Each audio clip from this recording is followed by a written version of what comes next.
Hi, good evening, good evening. Welcome to the show. Welcome to the show. Hope all is well with everyone. Hope you had a wonderful weekend. I'm your host, GB. Welcome to uppr90plus podcast. And hope everyone is doing well out there. Hope you had a wonderful weekend. Lots of football going on this weekend as well. And as you know, let's get right into it. We're going to talk about right now the transfer market. Oh man, I hardly sleeping these last couple nights. My Gunners are trying to pick up a player, man. We're playing, look like we might play a lot of money for him. And I don't know. I'm just nervous. But with all the movements and player movements, I know you all are out there looking at your team and who's picking up who. The transfer market, of course, ends tomorrow, 5 p.m. Eastern Standard Time is when it ends. So really looking to see how other teams are shaping up and really what's going on as far as how they're going to be doing the rest of the season, what players are going to be picking up as well. For those of you that don't know about the actual football transfer market, this is how it works. American sports, a team wants a player, they talk to another team, the player, they say, okay, well, the player gets traded to another team. Uh, that's it. They pick up the contract, done. That's not how it works in the football world. World football, the transfer market, there's many facets to it. We'll explain a couple of them to you. First of all, is the team to team transfer. So if, for say, I wish to have a player that's on your team, I I might discuss the personal terms, of course, first with the player without even talking to the team. That is one option that happens to see, feel out the player, see if he's interested in coming to my team. He says yes. Okay, personal terms, meaning we now talk about a contract, how much you're going to make. For world football, they pay per week, as just like normal sports. So we discuss personal terms with the player. All right. Again, this is what the first option. Now we settle that.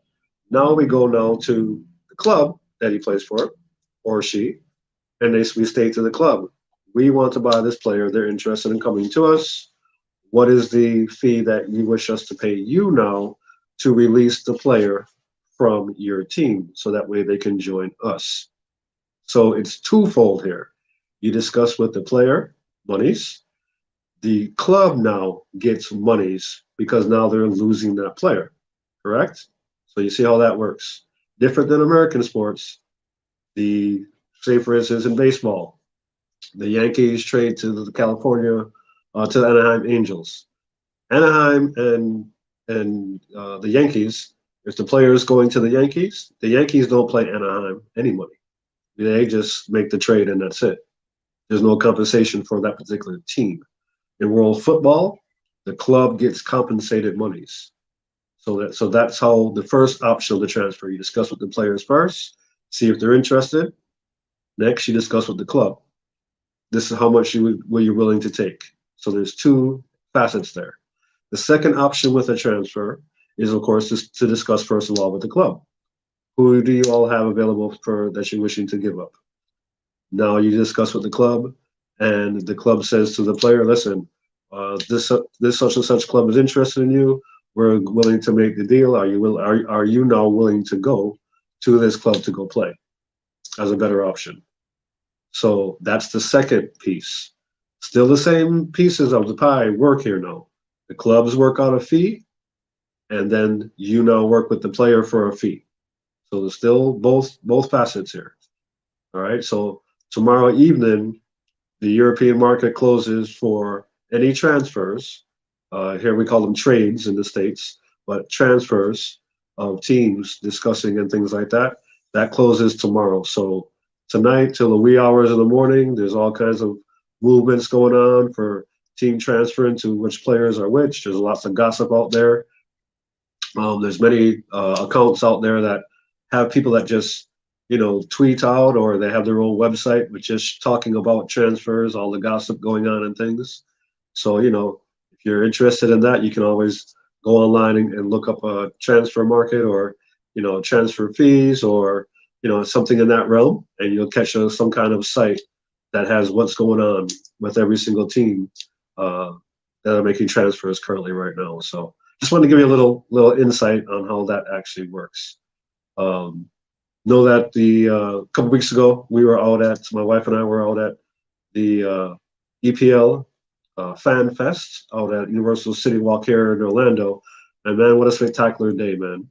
Got to meet Robbie Earl, conversate with him for a bit, and the other hosts there as well. So saw them, Tim Howard and things. They had a bunch of different activities for us to do out there, and really, what was really neat was they had the presentation trophy for the English Premier League. Now, there's two trophies. The one that was there is called the presentation trophy. That trophy is what they present to the team the day of them winning the actual league. Then now they have the league trophy that actually goes to the team. Nobody touches that but the team. But this presentation trophy makes the rounds, and my wife and I got to take a picture next to it. So that was just really really neat to just see that up close and personal, knowing that possibly my Gunners might get it this season. So, but anyway, that fan fest was incredible. If it's in your area or in your town, please do try and sign up. Once they do announce it, you have to download an app, because what they will do is they will go on the app and they will send you the information through the app to let you know that you are into the fan fest, because there's only a certain amount of spots available to actually get into the fan fest. So look out for that EPL Live Fan Fest. Those are morning show that they actually do. This Saturday morning there'll be a show going on as well. I don't know if it's in a different city or not. I don't think they've announced exactly when the next one is, but we had a really good time out there. So now we'll discuss about the evening's topic. We're going to talk about the right midfield position. Kind of a position now that has kind of gone by the wayside as far as calling it a right midfielder, because now with the presentation of wing backs that are taking up this particular role, you might have a right midfielder and a outside back that is behind him, or the right midfielder now takes up the wing back position as well, overlapping with the left winger, as we said back in the day, doing that as well. So we'll just touch on the right midfielder right now, and just give a little insight about that particular position. So you're on the right side of the pitch. That is your facet of the game. You're controlling that. That's how you start the game, I should say, is on the right side. Of course, as we discussed on the show before, you can maneuver all over the pitch. You start off in a position, you might not end up there 5 minutes later, right? So you're on the right side. You now have another defender that's next to you. All right, that's a very key word here. Did you hear what I said? You have a defender that is next to you. It's called the touch line. So you have now the middle of the pitch to the end line. And then you have the side out of bounds line, which is the touch line. So you can force your player now to that particular touch line, and you now have to defend less space. Remember, we talked about central midfielder position before. They have a wider area that they have to maneuver in. Now, right side, you have the touch line and the center of the pitch. That's where you're operating. That is, I call it your business office. You go 18-yard box end line all the way back to top of the 18. Sometimes you have to go to the other end line, tracking back as well. Because remember, all positions, you go forward and you track back. You don't leave any kind of teammates by themselves. And in this particular position, you are the cover for the back that is behind you. All right. So touchline, that helps with the defense. All right.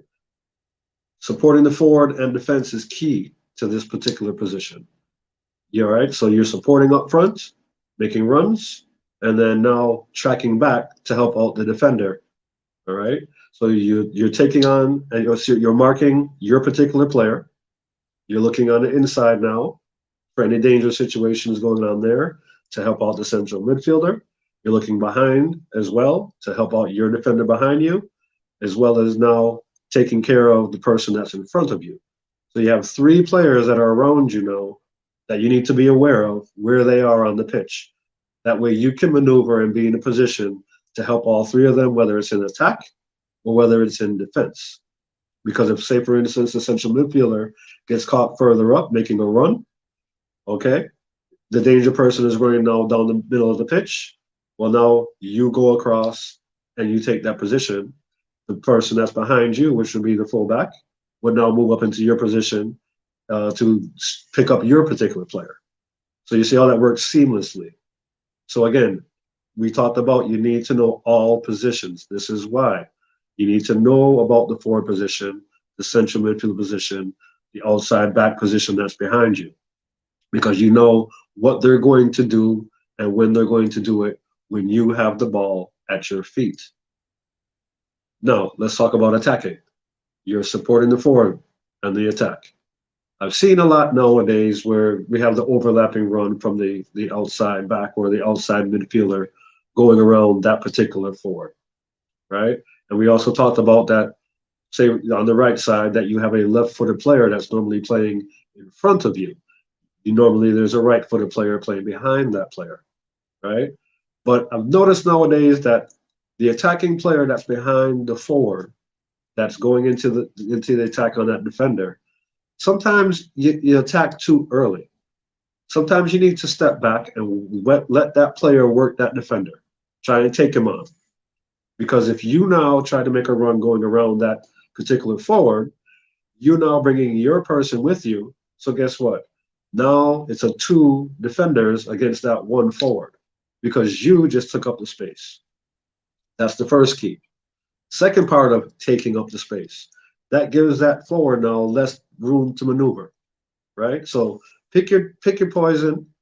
Don't necessarily go up too quickly, but if you are going to go up, make sure that you're making a run that you can obtain a wonderful cross in, but you're not taking up the space of the forward, right? So that means you have to watch the person in front of you, see whether he's making a move inside or outside.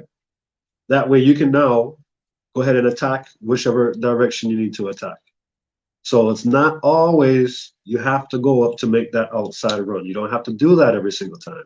You have to make sure you're watching to see if that forward is in trouble. Now you go up support. If the other defender hasn't double teamed him, then no, you just step back and don't take that defender into that area. All right.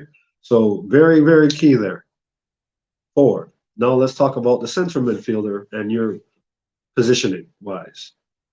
You should always be level with that central midfielder. All right. We talked about not having to turn your head to see what's going on the pitch. So as the midfielders are dropping back, you should always be level with that particular position, right? That way, first of all, if that person gets beat, you are there to counter, right? Second, in attacking now going forward, he now or she has an option to give you the ball at all times, right? So that's the center mid and the right mid now counteracting together, working as a team going forward. Now let's talk about defense. Defense-wise, you and the outside back, you all are interchangeable. Remember we said you can play all positions. You are interchangeable. Well, guess what? The other team doesn't know that. So if you have the ball and you're going up, and then you give the ball to the forward, sometimes that outside back that's behind you, let him make the run, him or her, I should say, make the run. Let that player make the run sometimes and throw the other team off guard. You just drop back into that position. So you see, there's many facets of the game, and we talked about this before. It's a thinking game. Think about what you're doing before you do it. Before the ball comes to your feet, think about what you're going to do. You should always know what you're going to do with the ball before you receive the ball. We talked about this in the videos before, so please go back and watch. Very important. So this is 2023. Let's work on that. That's my key for this year. I want you to really focus in on what am I doing with the ball before I get it. Okay? whether it's you have to give off a one touch because someone's running into your space, or you can dribble and take a couple touches, right? So I went to a game a couple weeks back, watched a team play against another team, and this team just had a bunch of guys that were up in the forward line, and for some reason they wanted to take on 2 and 3 players to try and improve themselves and try to go down the pitch that way. Didn't work every single time. It did not work. That was in the first half. Coach came out for the second half now, and I noticed he must have talked to them because now they're doing wall passes around the same players that that player was taking on. So it's a team sport, as we always talk about. Pass the ball. The fastest way down the pitch is passing, not dribbling. It's passing. You can pass around players and get down the pitch further. Taking on 2 or 3 players, that's not necessary. Okay? Because if there's 3 players around you, well, you should be thinking now, that means 2 of my teammates are open. Pass them the ball. Right? Good. So this year, think about what you're doing before the ball gets to your feet. Am I taking on a player? Am I knocking it one time? Or can I dribble? 3 options there. Second, I should say fourth option. Am I passing it forward? 5th option, do I knock it back because I'm in trouble? Because don't forget now, you're on the touch line. So you cannot go all the way to the right to get out of trouble. You have to go left, you have to go forward, or you have to go back. So again, back to thinking, what am I going to do? Right? So passing the ball center, forward, or back, winning the ball, keeping possession on the wing are all keys, right? So back to the 360, right? We talked about that before. Your head should always be on a swivel, right? If your head's on a swivel, you know exactly what you're going to do when the ball comes to you. Regardless of whether it does or not, you know exactly what to do. Good? All right, excellent. All right, so let's reiterate some things here. We talked about it in the show before. Are you watching football? What are you doing each day? Are you taking care of your body? We talked about nutrition. We talked about hydration. All of those are key. All of those are key to what you're doing, right? Did you pick a team? We talked about that before. Pick a team. Are you watching them? Are you watching them on a basis? I mean, you have your phone. They have all these applications now. You're watching teams. You're watching how they play. Did you pick out a player that you really like? So with all these transfers going on now, your player might be going to a different market that you might not be able to watch them play all the time. So make sure that you can find an opportunity to watch as many games as possible and pick out a team in a different market. Watch them. If you follow the U.S. team, you know that Weston McKennie, he just went to Leeds. So we have Jesse Marsh, who's an American coach, coaching Leeds United in the EPL, English Premier League. Weston McKennie is there now with Tyler Adams and Aronson. So you have 3 American national team players playing in the English Premier League, all on the same team. They play on NBC Sports. They play on Peacock. There's many opportunities to watch those particular players now. And then Tim Reed and Robinson, they play for Fulham in the English Premier League. There's another team to check out as well if you're watching those particular. If you're a German Bundesliga, you like that league, go ahead and sign up for whatever the platform is for there, ESPN Plus or whatever it is. If you're using a different platform, I should say, worldwide. Sky Sports, my cousins over in Europe, they have all the Sky Sports platforms, but there's many, many options now to watch games and to see as many games as possible. And when you're watching the game, don't necessarily watch the ball all the time. You're trying to learn about what these players are doing, what your player is doing to better your game.